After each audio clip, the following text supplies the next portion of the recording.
નમસ્તે દોસ્તો, ક્વેશ્ચન છે find equation of tangent and normal to the circle x square plus y square equals to 8 at the point 2 - 2. Question આ રીતનો હશે અને આ ક્વેશ્ચન 4 માર્ક્સમાં જનરલી પૂછાતો જ હોય છે. બહુ ઇઝી હોય છે, 4 માર્ક્સ અથવા 3 માર્ક્સ ગમે ત્યારે. ટેન્જન્ટ અને નોર્મલ એનો પહેલો પાર્ટ છે.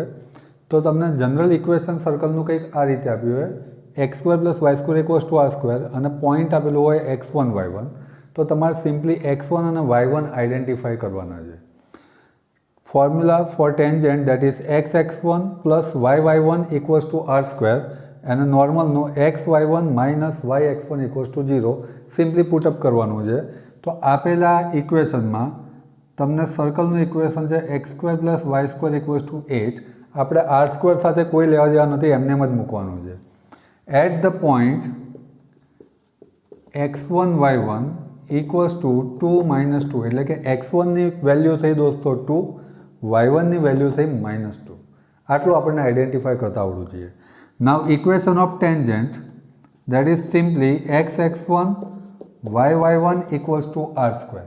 આની અંદર વેલ્યુ પુટઅપ કરીએ આપણે તો x(x1)ની વેલ્યુ 2 હતી, y(y1)ની વેલ્યુ -2 હતી.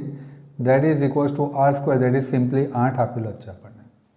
સિમ્પ્લિફાઈ કરીએ, that is 2x - 2y plus 8ને ઉચકીનું આ બાજુ લાવું તો -8 equals to 0.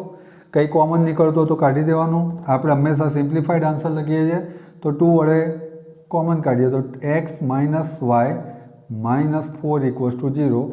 This is your required equation of tangent. Now equation of normal, that is xy1 minus yx1 equals to 0. That is x y1 ની value છે -2 minus yx ની value છે 2 x1 ની. સિમ્પ્લિફાઈ કરીએ, that is -2x -2y equals to 0. -2 થી divide કરી દો તો you get your answer x plus y equals to 0. This is your required equation of normal, એટલે કે અભિલંબ. ગુજરાતીમાં સ્પર્શક અને અભિલંબ. I hope you are getting. અને દોસ્તો આની સાથે સાથે જે પ્લેલિસ્ટના વિડીયો છે એને પણ જોતા રહેજો, કારણ કે એ વિડીયો તમને વધારે હેલ્પફુલ થશે. એ ડિટેલ કોન્સેપ્ટ્સ છે. આ હું માત્ર અત્યારે ક્વેશ્ચન પૂરતી જ વાત કરી રહ્યો છું. Thank you very much.